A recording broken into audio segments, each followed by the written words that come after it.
네, 감사합니다. 오늘 갈라디아서 강의 13번째 시간 율법과 언약이라는 제목으로 말씀 나누겠습니다. 우리가 지지난주에 율법은 저주다라는 바울의 그 주장을 살펴보았습니다. 율법이 왜 저주입니까? 첫째는 율법은 법이라는 그 자체가 저주를 포함하고 있기 때문이라고 말씀드렸어요. 그죠? 예, 법이라는 건 지키면 상, 어기면 벌이잖아요. 그죠? 법이라는 게 그런 특성을 갖고 있잖아요. 그래서 율법도 마찬가지입니다. 율법이라는 것도 지키면 복이지만 그것을 만약에 어기게 되면 그것이 고스란히 저주가 되는 거예요. 그래서 이 율법이라는 것 자체가 벌써 그 안에 저주를 포함하고 있는 겁니다. 두 번째, 율법이 왜 저주입니까? 예.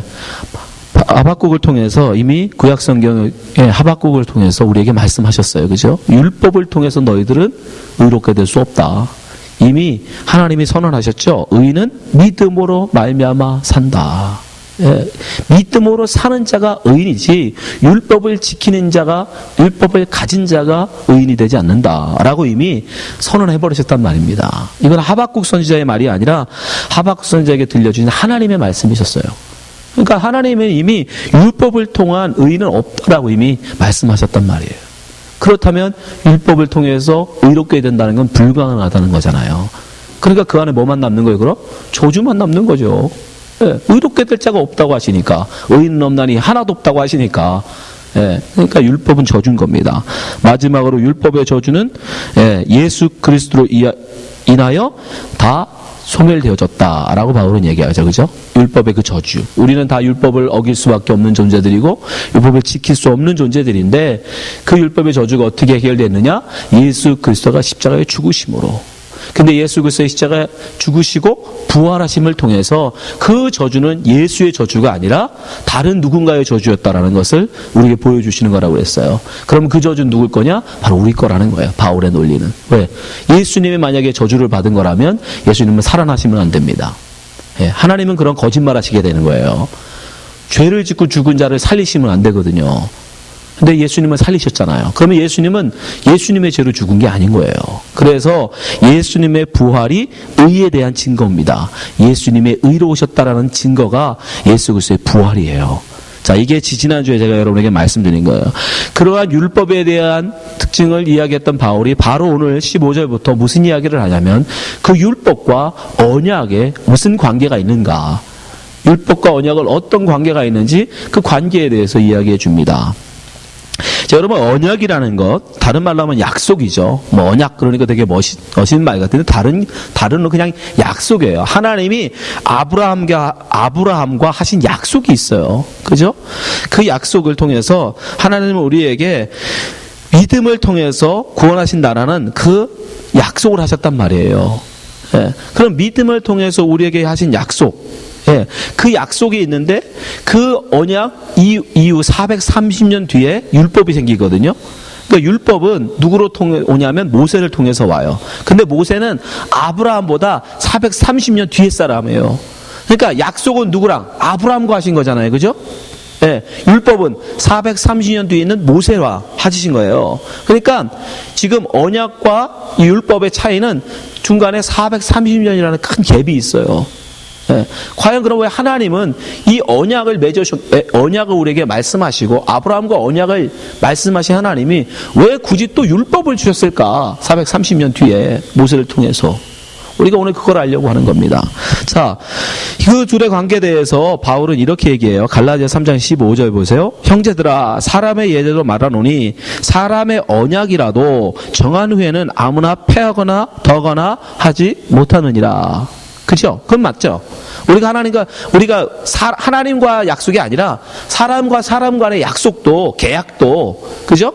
한번 약속을 하면 그것을 중간에 거기다가 뭐 조건을 더 달거나 뺄 수 없죠. 그러려면 다시 계약을 해야 돼요. 그죠? 여러분이 집을 전세를 계약할 때 2년 계약을 했다.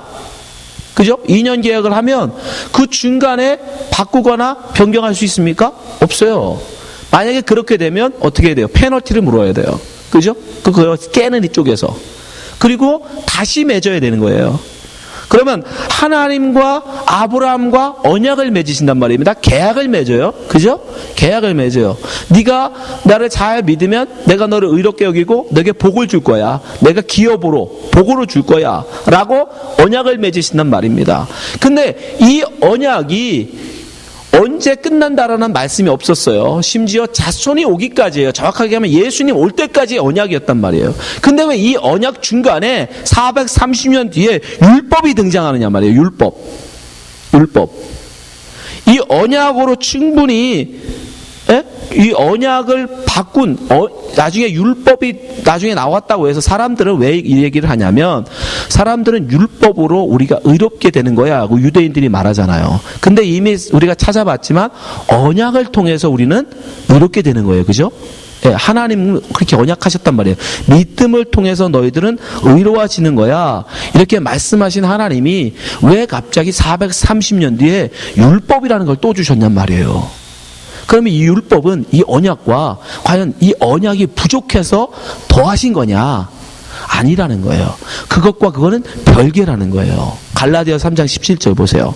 내가 이것을 말하노니 하나님의 미리 정하신 언약을 430년 후에 생긴 율법이 없이 하지 못하여 그 약속을 헛되게 하지 못하리라. 이게 무슨 말이냐면 언약, 하나님의 아브라함과 맺으신 언약, 이건 뭐냐면 내가 너의 믿음으로 너를 의롭게 본다라는 말씀이거든요. 그죠?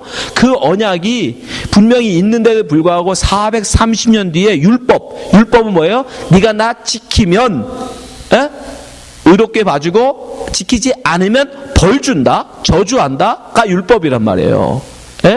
그러니까 이 율법이 나중에 이 언약에 더해지는 거냐, 아니면 대신 이 언약 대신 언약은 없어지고 율법만 그러면 이제 있는 거냐?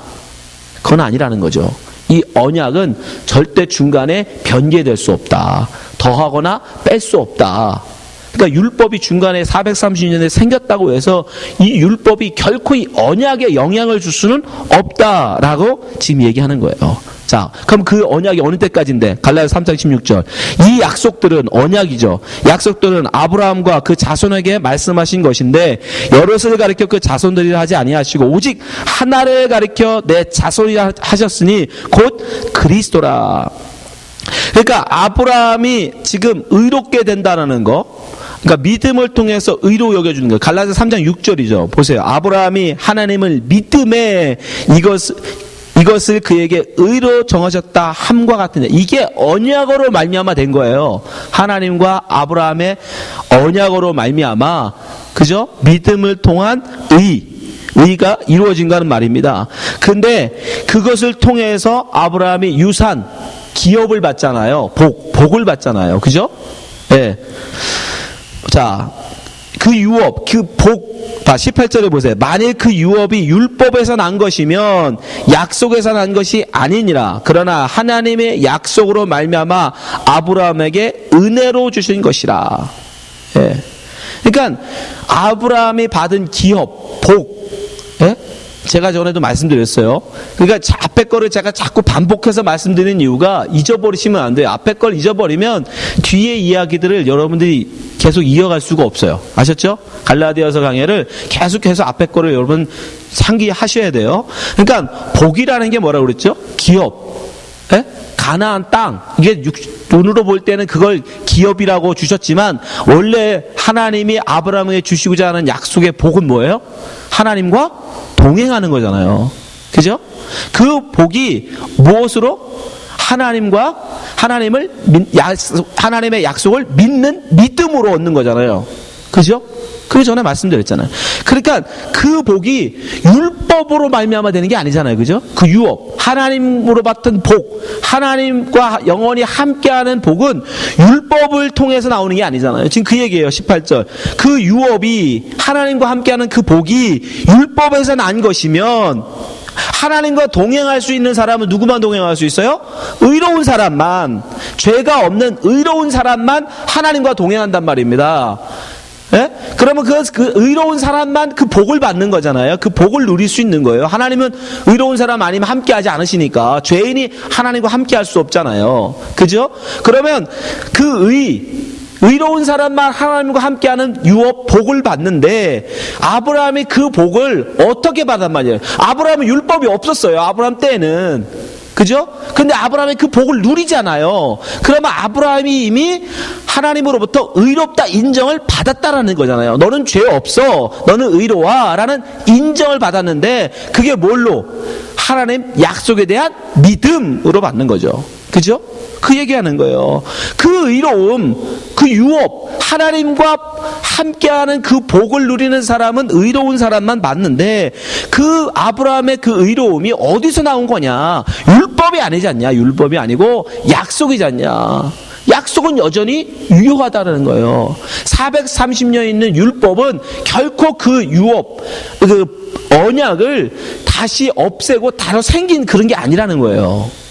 그런데 이 얘기를 왜 해요?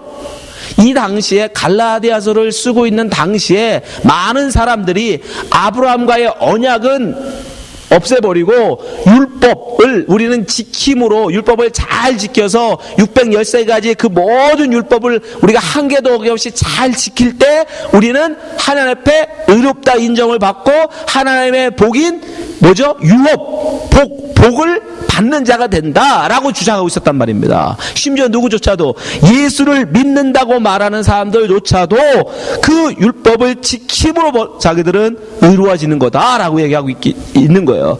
그러니까 그렇게 말하면 아브라함과 언약이 뭘로 대치된 거예요? 율법으로 바뀌어버린 거죠. 그죠?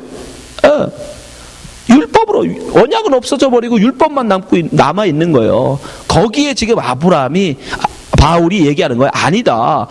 하나님과 아브라함이 맺은 언약은 지금도 유효하다. 율법이 결코 대신할 수 없다. 그럼 율법은 뭐냐? 아니, 아브라함과의 언약으로 온전하고 그것으로만 우리가 의로워지는 거라면, 그죠? 그렇게 되는 거잖아요. 의로워지는 거라면 왜 굳이 율법을 주었느냐 말이에요. 그런 의문이 생기죠. 그 율법은 왜 필요하냐 말이에요. 그것도 굳이 430년 뒤에 하나님이 주신 거잖아요. 그것도. 그런 말이 나올 수밖에 없죠. 그래서 바울이 얘기해요. 거기에 대해서. 갈라디아서 3장 19절부터. 그런즉 율법은 무엇이냐? 그럼 율법은 뭐냐? 언약으로 충분한데 언약으로 우리는 의로워지는 거고 우리가 그렇게 믿음으로 말미암아 의롭게 됨으로 하나님의 유업을 받는데 복을 받는데 율법은 거기에 필요가 없는데 율법이 그럼 뭐냐 말이에요. 왜 주셨냐 말이에요. 율법은 무엇이냐? 뭐래요? 범법함을 인하여 더한 것이라. 범법. 죄를 범했는지 안 범했는지를 알게 하기 위해 율법을 줬다라는 거예요. 범법함을 인하여. 내가 죄인인지 아닌지, 내가 죄인인지, 다른 말로 하면 의인인지, 내가 죄인인지 의인인지 뭘 알 기준이 있어야 될 거 아닙니까? 그죠? 그 기준으로 율법을 줬다라는 거예요. 그런데 그 말을 갈라디아서는 이렇게 짧게 얘기해요. 범법함을 인하여 더한 것이다. 이렇게만 나오지만 로마서에 가면 이걸 좀 더 길게 설명해요. 로마서. 그 중에서 7장 7절만 볼게요. 로마서 7장 7절. 이 말을 바울이 로마서에서는 이렇게 설명해요. 그런즉 우리가 무슨 말 하리요? 율법이 죄냐? 율법이 그럼 쓸데없는 거냐? 율법이 그럼 필요 없는 거냐? 그럴 수 없는 일 아니다. 필요 없는 걸 하나님 왜 주시냐 말이에요. 아무 소용도 없는 걸. 필요가 있다고요. 어디에? 율법으로 말미암지 않고는 내가 죄를 알지 못하였으니 곧 율법이 탐내지 말라 하지 아니었다면 내가 탐심을 알지 못하였으리라. 이해되세요? 죄라는 걸 내가 죄인임을 알라고 줬다라는 거예요. 하나님이 이건 죄고 이렇게 하는 건 너가 이렇게 하면 죄인이 된다라는 기준을 주지 않으면 뭐가 죄인지를 우리가 압니까? 그러니까 그 기준으로 하나님이 주신 거예요. 그래서 율법서에 보면 율법, 그가 아브라함으로부터 430년 뒤에 모세를 통해서 율법을 주시는데 가장 대표적인 율법이 뭐예요? 십계명이에요. 그죠? 그래서 십계명을 보면 죄가 뭔지를 설명을 쭉 해주신다고. 죄. 자, 보세요. 출애굽기 20장에 나오는데 하나님이 이 모든 말씀을 일러 가라사대 하나님이 주시는 겁니다. 2절 나는 내가 너를 애굽 땅 종되었던 집에서 인도하여 낸 너의 하나님 여호와로라. 3절 너는 나 외에 다른 신을 내게 잊지 말지니라. 그러면서 십계명이 쭉 이어져요. 자 13절 살인하지 말지니라. 살인하면 죄인이 되는 거예요. 살인죄. 간음하지 말지냐. 간음하면 간음죄가 되는 거예요. 도둑질하지 마라. 도둑질하면 도둑죄가 되는 거예요. 내 이웃에 대해 거짓 증거하지 마라. 거짓 증거하면 거짓 증거한 죄가 되는 거예요. 그죠? 그러니까 죄가 무엇인지를 우리에게 설명해 주시는 기준으로 율법을 주는 거예요. 그러면 그 기준을 왜 줄까? 그 기준은 그 기준을 우리에게 왜 주실까요? 심지어 그 기준이 굉장히 수준이 높아요. 율법의 이 수준이, 죄의 수준이 낮으면 어떻게 돼요? 많은 사람들이 죄인이 안 되죠. 그죠? 그리고 그걸 못하는 몇 명만 죄인이 될 텐데, 죄의 하나님이 우리에게 주신 율법의 수준이 굉장히 높아가지고 많은 사람들이 죄인이고 몇 명만 의인이 되는데 요 몇 명도 몇 명?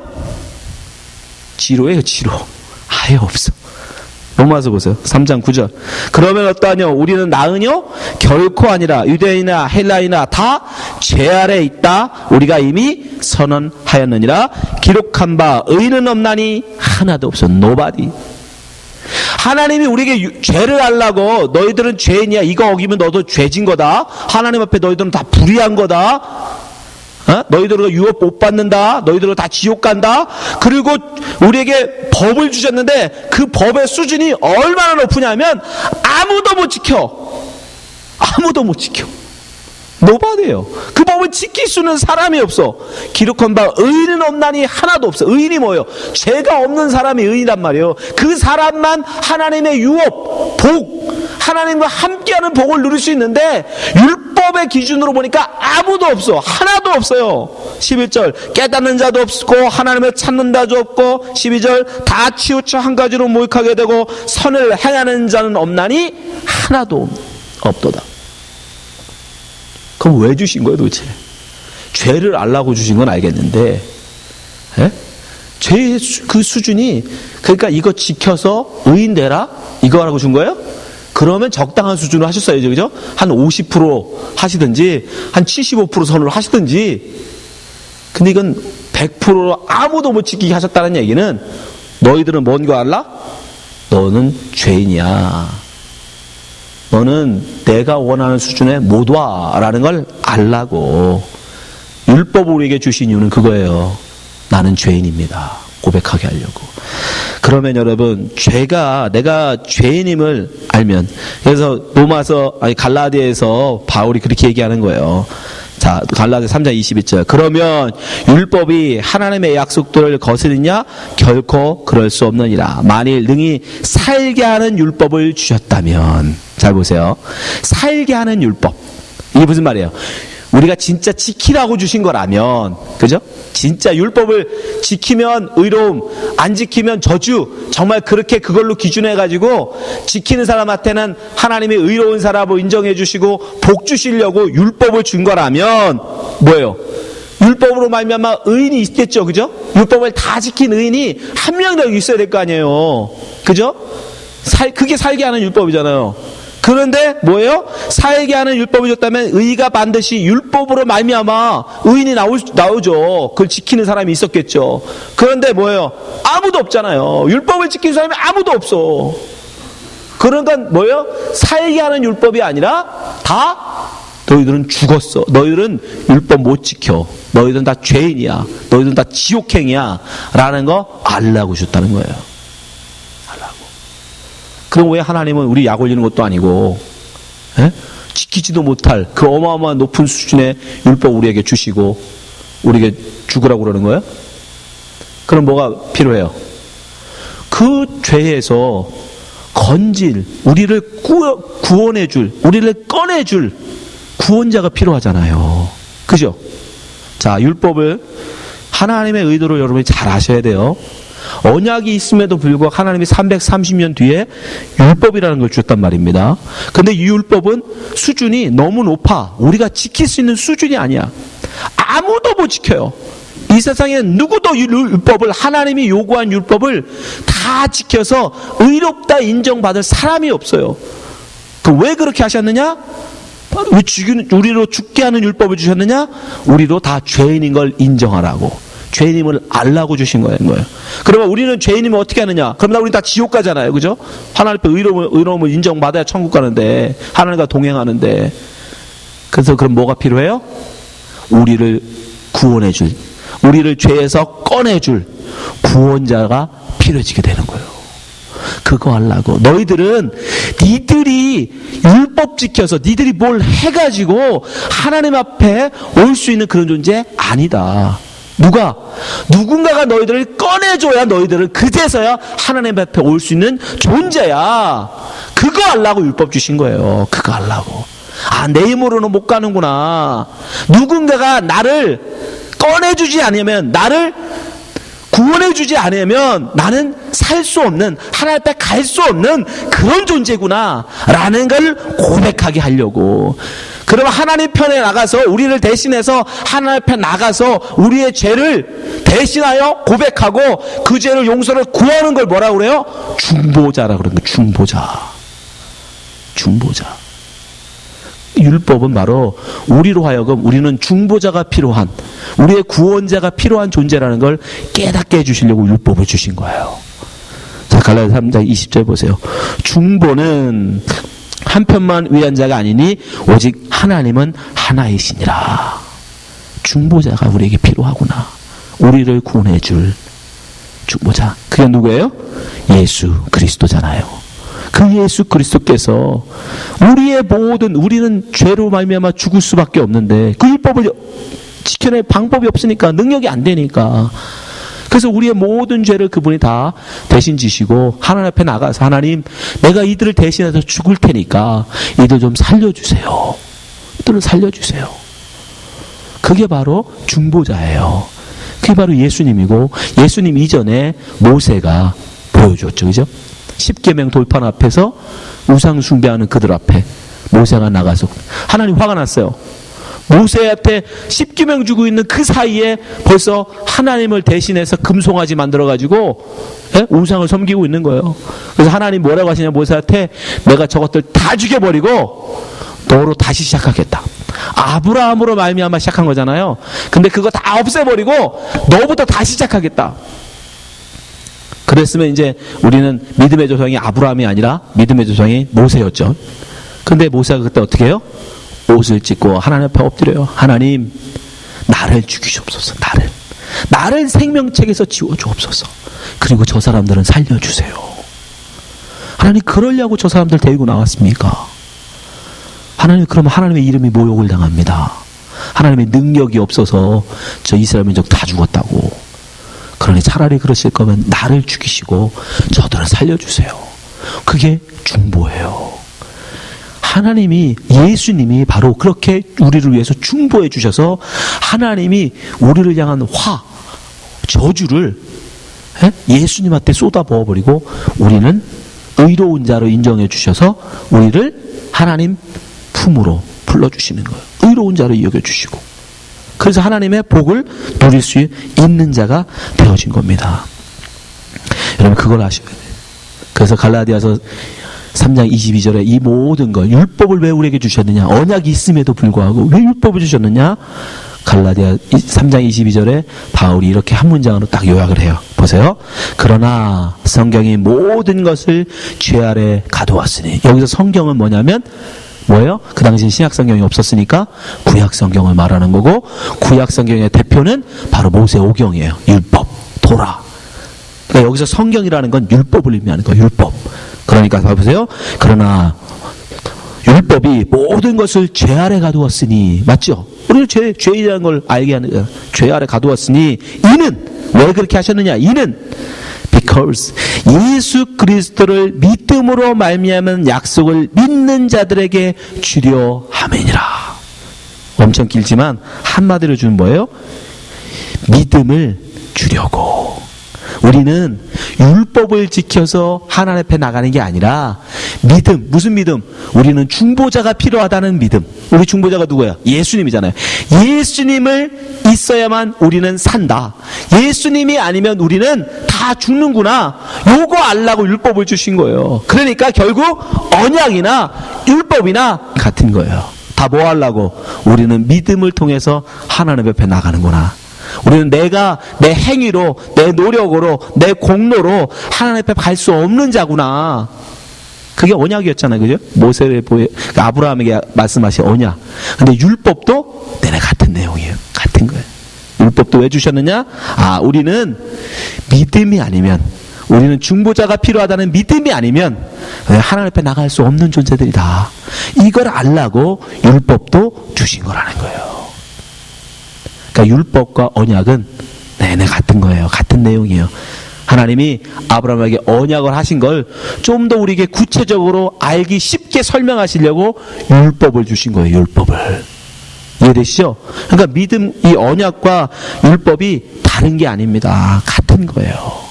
우리에게 좀 더 구체적으로 쉽게 알게 하기 위해서 설명해 주신 거예요. 여러분, 율법이라는 건 우리가 지킬 수 있는 수준이 아닙니다. 예수님께서도 이미 율법의 수준이 얼마나 높은지 우리에게 말씀해 주셨죠. 그죠? 마태복음에 한번 보세요. 마태복음 5장 21절.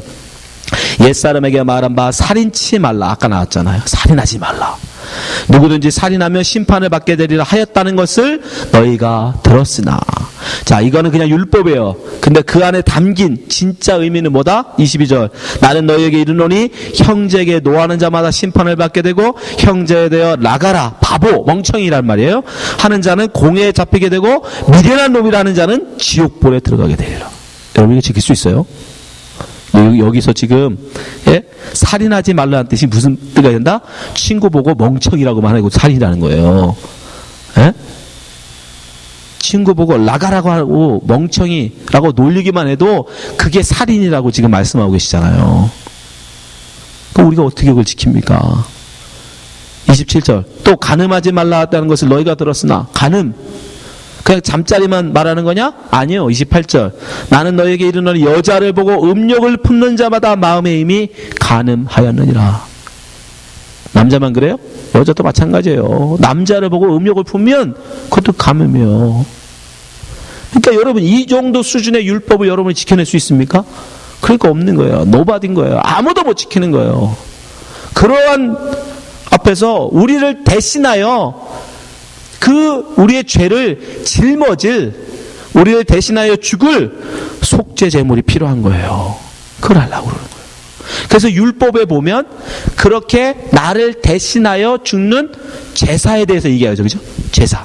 율법의 많은 부분은 제사가 또 나와요. 왜 나와요? 바로 그거 하려고. 나를 대신하여 어떤 속죄 제물을 드리면 하나님이 용서해 주시네? 그걸 율법을 통해서 보여주세요.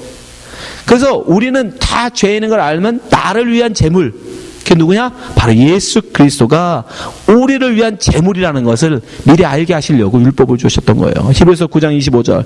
대제사장이 해마다 다른 것을 피로써 성소에 들어가는 것 같이 자주 자기를 드리려고 아니하실지니 그리하면 그가 세상을 창조할 때부터 자주 고난을 받았어야 할 것이로되 이제 자기를 단번에 제사로 드려 죄를 없게 하시려고 세상 끝에 나타나셨느니라.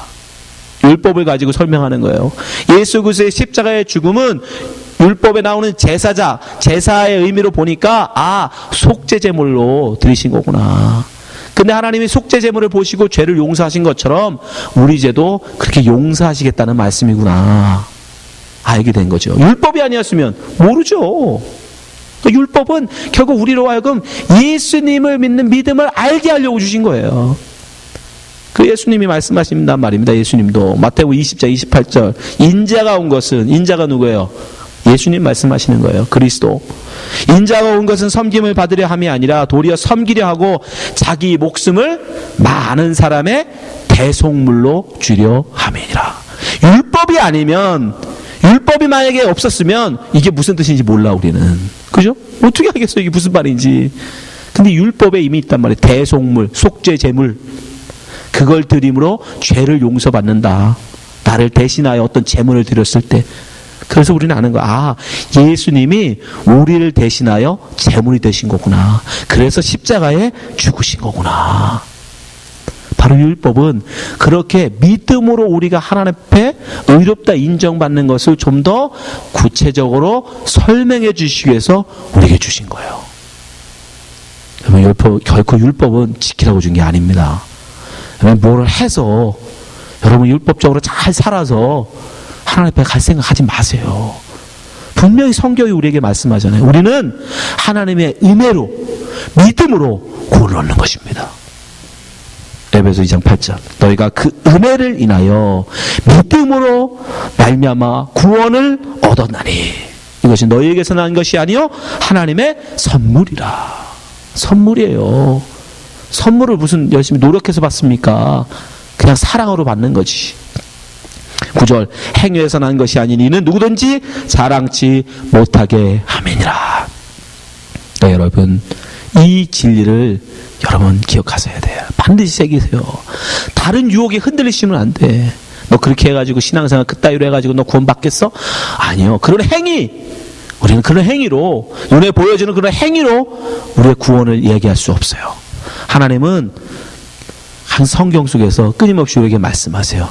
너희 구원은 믿음으로 받는 것이다. 믿음으로. 아브라함에게 약속하셨던 그 언약, 또 율법을 통해서 우리에게 말씀하시는 내용도 결국은 다 뭐다? 우리는 믿음으로 구원을 얻는 것이다. 우리의 행위에 있지 않다. 우리의 공로에 있지 않다.